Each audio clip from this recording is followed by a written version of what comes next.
Syifa Peristiani. Perkenalkan, nama saya Lucky Wijayanti. Perkenalkan, nama saya Bening Putri Azawa. Perkenalkan, nama saya Dewi Askia Nuraini. Perkenalkan, nama saya Aisyah Zahra. Perkenalkan, nama saya Luciana Marsha. Kami di sini akan mengujikan poin-poin SKU.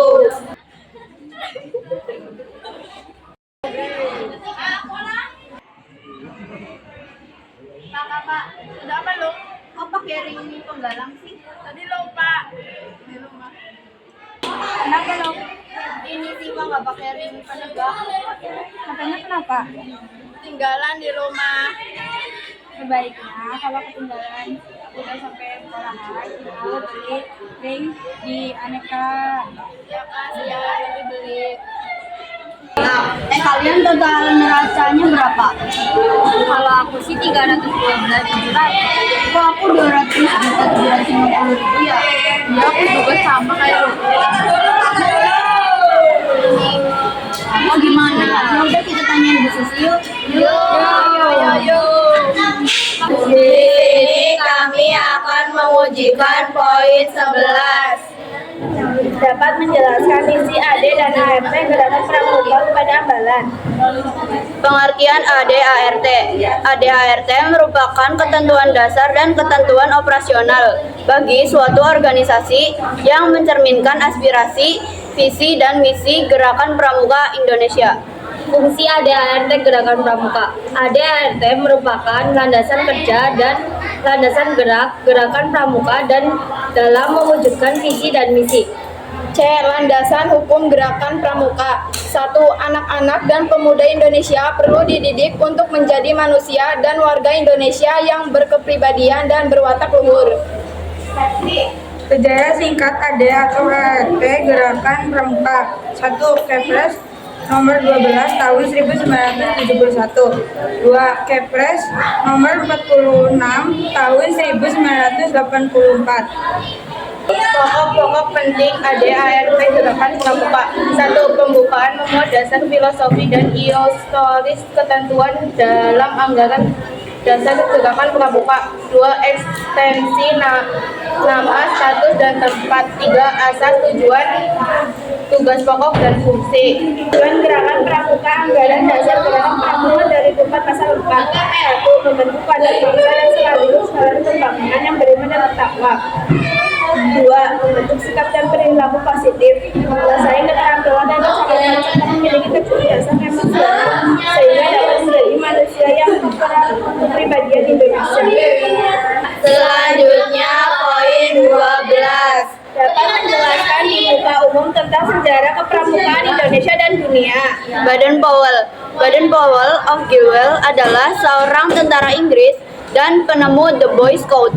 Lahir tanggal 22 Februari 1857 di London.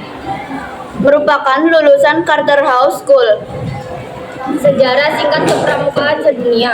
Pada awal tahun 1908, BP menulis cerita pengalamannya sebagai bungkus acara latihan kepramukaan yang dirilisnya. Kumpulan tulisannya itu kemudian terbit sebagai buku Scouting for Boys. C. Awal kepramukaan Indonesia. Pada masa Hindia Belanda, kenyataan sejarah menunjukkan bahwa pemuda Indonesia mempunyai saham besar dalam pergerakan perjuangan kemerdekaan Indonesia serta ada dan berkembangnya pendidikan kepramukaan nasional Indonesia. Selanjutnya poin 14. Dapat menjelaskan sejarah, arti, tata cara penggunaan, dan hiasan Sang Merah Putih. Sejarah Sang Merah Putih. Bendera negara Indonesia yang secara singkat disebut bendera negara adalah Sang Merah Putih. Bendera negara Sang Merah Putih berbentuk seempat persegi panjang dengan lebar 2/3 dari panjang serta bagian atas berwarna merah dan bagian bawah berwarna putih. Yang kedua bagiannya berukuran sama. Arti dan kiasan Sang Merah Putih. Merah putih berarti berani dan putih berarti suci atau bersih. Jadi arti kiasan Sang Merah Putih adalah bangsa Indonesia sebagai bangsa yang berani karena dilandaskan kebenaran. Bendera setengah tiang. Aturan bendera negara Indonesia dikibarkan setengah tiang diatur dalam Undang-Undang RI Nomor 24 Tahun 2009 atau 12 Nomor dan penyebaran serta penurunannya diatur dalam pasal 14, 2 dan 3.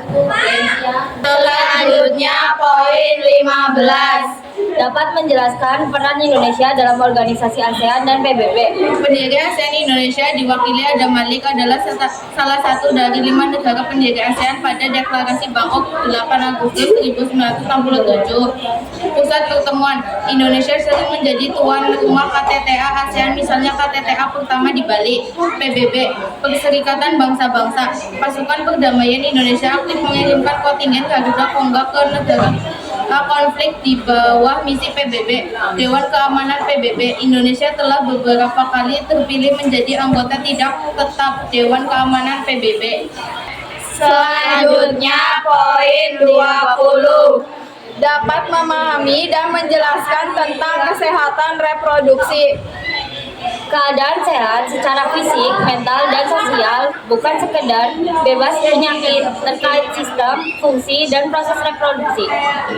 Berikut adalah poin-poin penting untuk memahami dan menjelaskan kesehatan reproduksi. 1. Pentingnya kebersihan. 2. Perilaku sehat. 3. Pemahaman kesehatan remaja. 4. Pencegahan penyakit. 5. Ruang lingkup. Selanjutnya poin 22. Dapat menyebutkan penyebab dan cara pencegahan penyakit infeksi, degeneratif, dan penyakit yang disebabkan perilaku tidak sehat. Penuaan fungsi organ, gaya hidup buruk, dalam kurung merokok, alkohol, dan kurang nutrisi atau olahraga yang dicegah dengan pola makan sehat, olahraga rutin, serta menghindari rokok. 1. Penyakit degeneratif dan perilaku tidak sehat. Penyebab faktor resiko utama meliputi gaya hidup tidak sehat seperti konsumsi alkohol berlebihan, merokok, jarang berolahraga, pola makan rendah, serta paparan zat kimia berbahaya. Contoh, kanker dan penyakit jantung. Pencegahan. 1. Mengonsumsi makanan bergizi seimbang. 2. Penyakit infeksi akibat perilaku kurang sehat. Penyebab infeksi virus, bakteri, jamur, atau parasit yang menular karena kebersihan diri atau lingkungan yang buruk. Contoh, diare, infeksi saluran pernapasan, penyakit kulit. Mencegah, mencuci tangan dengan sabun dan air mengalir secara rutin. Mandi dan menyikat gigi teratur. Sekian pengujian dari kami. Wassalamualaikum warahmatullahi wabarakatuh.